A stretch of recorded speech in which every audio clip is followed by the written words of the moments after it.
Hi, it's Arlene, and welcome back to the slowest sewist ever. I bet you thought I wasn't coming back. Kind of seemed that way for a little while. I have no real excuse except, well, COVID. Yeah, COVID. Um, I got COVID the very, very early part of May, and I got hit pretty hard. And I'm one of those lucky people whose voice has been impacted far after the horrific, sorry, COVID dog. Kidding. Dog. Um, I was one of those lucky people whose voice has been impacted much longer than the actual feeling crappy. My voice, if I talk too long, just it just sounds like I've smoked 3 packages of cigarettes. Do you know how much they are? I was shocked when I heard. My mother used to say that she would quit smoking when they got to $1 a pack. Well, they're a little more than that now. I couldn't believe it. Anyway, then my husband got COVID, and so we were kind of trying to help each other. And then I had two kind of spectacular fails. I have made a couple of NCWs that turned out really well. And then I did one for a friend's birthday with very, very special fabric to me. And that happened. Sorry, I'm going to get another dog. Come here, bud. You want up? Yeah. What good boy. Here, I will bring them round. There. These are my party sausages. You know, mini dachshunds. Anyway, so you know what a bad combination is, using precious fabric and gift with a deadline. Well, exactly as you would have expected. It was a disaster. Yeah, it was a spectacular disaster. And that hit the same week, if any of you saw my indoor pool video, which clearly wasn't really an indoor pool, that was the same time. So that was a challenge. And then I couldn't really do anything because the house was, yeah, it was bad. I mean, I'm grateful, but it was bad. I couldn't do anything. And then I started feeling sorry for myself because I couldn't do anything. I might still be feeling sorry for myself, just a little, because we're all cleaned up and everything's safe. But I've realized I know how lucky I am to have a sewing cave. And I'm genuinely, genuinely happy about it. But I've realized how dark and depressing it is. And I'm trying to figure out what I can do. I mean, it's combined with the TV room. So I can't go crazy. And I'm going to take a video of what's here and get my husband. All right, so we're downstairs. That door leads to the laundry room. You don't want to see that. That is perhaps the most important investment I've ever made. It's my cutting table on casters, where I store my scissors in the little closet thing there. There's ironing supplies and interfacing and stuff like that. Not probably, is the most important thing I've ever bought for sewing. Here's my fabric stash. It's out of the sun, so I hope it's okay. Sometimes it's tidy. Okay, once it was tidy, and that's when my daughter came and did it for me as a gift, I guess. Someday I'll do a video on my favorite fabrics. And, they're favorite for all sorts of reasons. Some of them are favorites because they're stupid expensive. Some of them are favorites because they're a gift. Some of them I just think are really pretty. Some I bought while I was traveling. So here we are in the TV room. Okay, obviously the TV. The TV is sitting on an antique, half of an antique, I don't know what to call it. I'm struggling here for what to call it, but it's a table. There's a top part in my dining room. It's where they used to keep, sorry, I've got Burger with me. It's where they used to keep dishes and stuff on shelves or racks or something. And let me tell you, we had, at one time, 5 dogs, and it's slowly working down. So we never let our dogs in on the furniture. But in our TV rooms, wherever we've been, we've always had a piece of furniture that they were allowed on so that we could watch TV together. And this we bought when we moved into this house because we couldn't get our good leather couch in here. It was too big. Anyway, so this wraparound seating came in pieces, so it was easy to get in. But there's the other piece. It was also too big. Anyway, the chaise part of it, our greyhound, whom we lost just before Christmas, he loved to sit on this or lay on this, and he took up the whole thing. It was pretty special. Anyway, so this is the TV room, fake fireplace, family photos, that blanket box. We went out, my husband and I went out Christmas shopping at a really, really nice craft show several years ago. And I had a very strict budget for the Christmas presents I was buying. And this blanket box was exactly that budget. Eventually they all got Christmas presents, but I got the blanket box. Okay, so this is a LED light with a magnifying glass that I use for hand sewing and just general lamp purposes. But as we slowly come around here, yes, remnants of the indoor pool. But as we slowly come around here, we're at the actual sewing space. So please, any suggestions from paint colors to redirecting furniture to grin and bear it, anything is really helpful. Those windows, well, they let in minuscule cracks of light. They're under a deck, so there's nothing there. You can see in the corner my dressing gown that I absolutely love. Yeah, it just feels really cool. My not ergonomically sound chair, but is super comfy. I have a no, I don't know what this is. A Baby Lock 1134D and a Brother, I don't know how to pronounce it, Invictus, Innovus, NQ575. Absolutely love it. This table that these things are on, it's a great amount of space. See if I can step back a bit. It's an absolutely great amount of space. It's an old Duncan Fife table that was my mom and dad's. Someday I'll tell you a good story about it.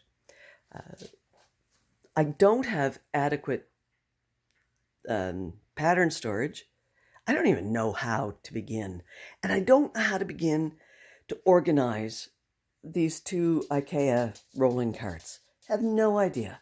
How do you organize them if you have anything like that? That would be really helpful.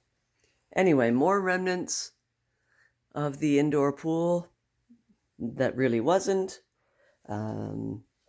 Yeah, so we're going to head back upstairs. I'm going to turn the dehumidifier back on because otherwise I will forget. So, come on with me. We're back upstairs. And that's it. That is the sewing room tour. Advice very, very much appreciated. Holy crap, I'd appreciate it. I mean, pretty low budget thoughts, but thoughts would be, yeah, I would really appreciate it. Anyway, this whole sewing thing wasn't a complete disaster. Sorry, I've got a dog about to jump. I don't know if you remember in my Make 9-ish, I wanted to make a dressing gown. And I think I kind of needed a deadline. Well, one kind of appeared. For those of you who don't know, or maybe that's all of you, I don't know if I've ever said, I have two daughters, two adult daughters. And one lives here in Halifax, Nova Scotia, Canada. And one lives in Australia. The one here has two children of her own. And the one in Australia has just had her second child. And I am going out to spend a little bit of time with my granddaughter, who is 2 and a bit, and to meet my grandson. And I am beyond excited. So that was my deadline. I needed a dressing gown for that trip, because I'm pretty sure my son-in-law doesn't want me running around without a housecoat. Yeah, I love my son-in-law. I'm lucky. Although I tell him he's lucky. Anyway, I'm just reaching over here to grab my dressing gown. Let's see if I can turn you.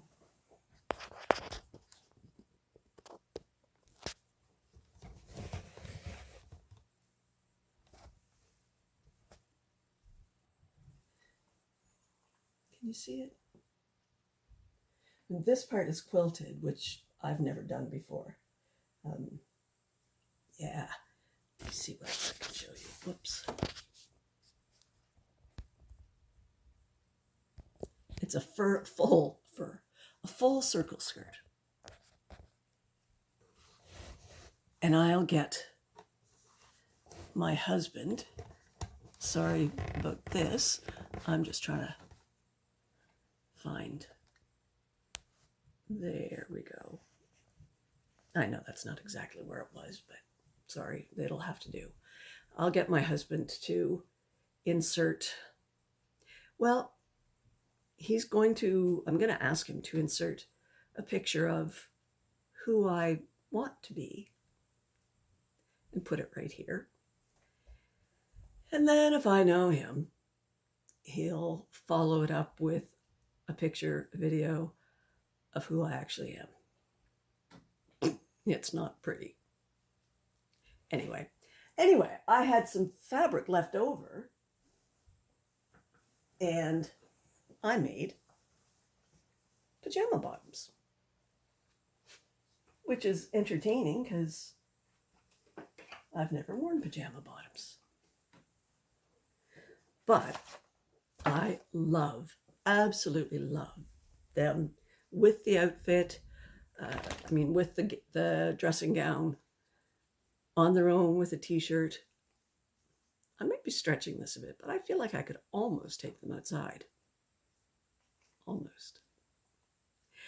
Anyway, I think I forgot to mention my spectacular other fail, which I'm really quite well, I'm not heartbroken, I guess. You know, nobody's sick, nobody's injured, but I am incredibly disappointed. And I started this video while I was making this.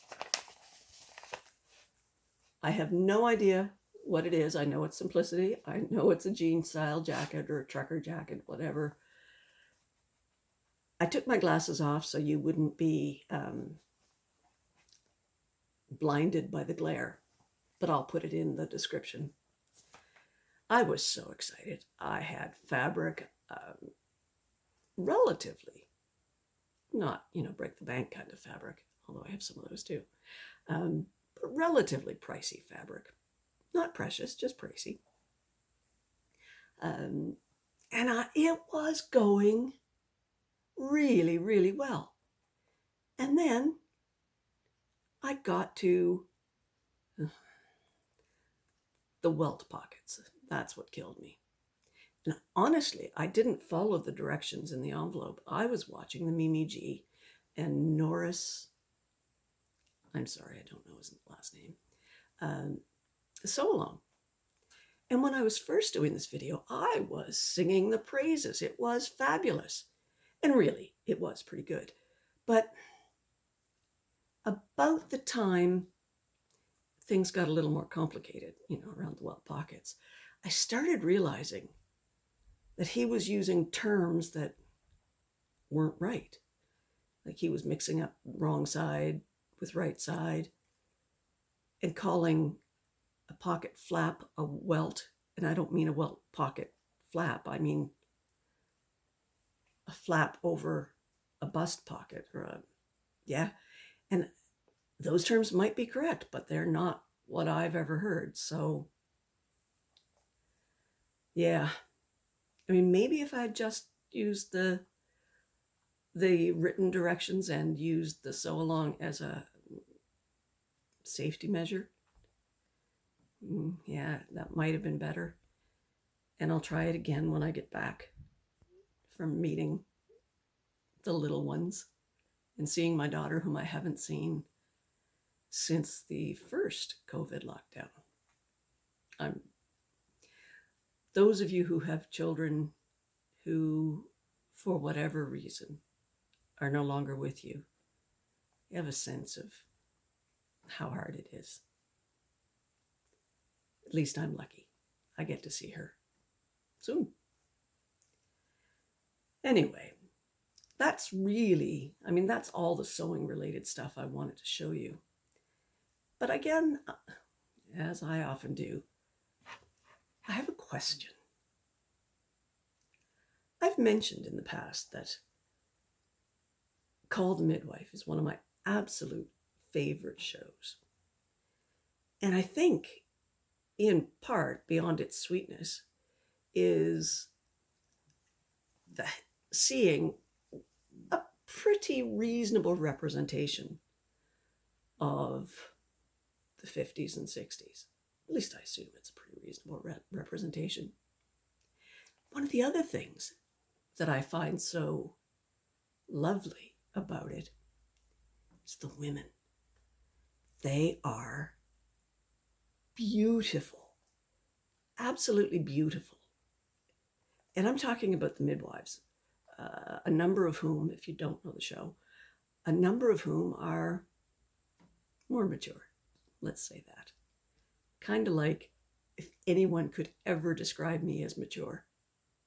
Kind of that sort of mature. But in all honesty, no one has ever described me as mature on any level. But these women, they're beautiful. And I think it's the character in their face. The lives lived and laughed and lost and all of those things. Those make those women so gorgeous. And then I was looking in the mirror the other day. Here's another thing I've realized. I look much better without glasses. Not that I don't like how I look with glasses on. It's just that without glasses, I can't see. And that looks better. However, I'm trying to get my head around if I think those women are beautiful, then maybe I am too, for all the same reasons that I think they are.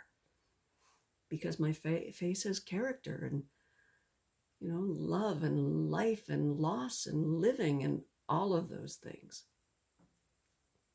Yeah, it's been a truly humbling, come to whomever moment. Anyway, I'm going to try to sew one more item before I go away. I'm not going to tell you what it is because it might be a dishcloth. I don't know. Okay, it won't be a dishcloth. But I will show you what it is next time round. And I'm going to move to a bi-weekly schedule, and I'm committing to that, at least for the summer. And we'll see how it goes beyond. And the only reason I'm committing at least for the summer is my husband edits these and he's not teaching through the summer. So, I don't know, what do people say at this point? Like if you enjoyed it, subscribe if you enjoyed it. Leave me a comment, please. Now I know what real YouTubers mean when they say how much they enjoy interacting. I love, I guess like all of them, I love talking to you. Even more than that, I love you talking to me. So, until next time, don't laugh too hard at me for messing things up so badly. Oh, go ahead. Why not? After I finished crying, I laughed. I didn't cry, but I did laugh. Because some things matter and some things are just screw-ups. So, you stay safe, you take care, and I'll catch you on the flip side.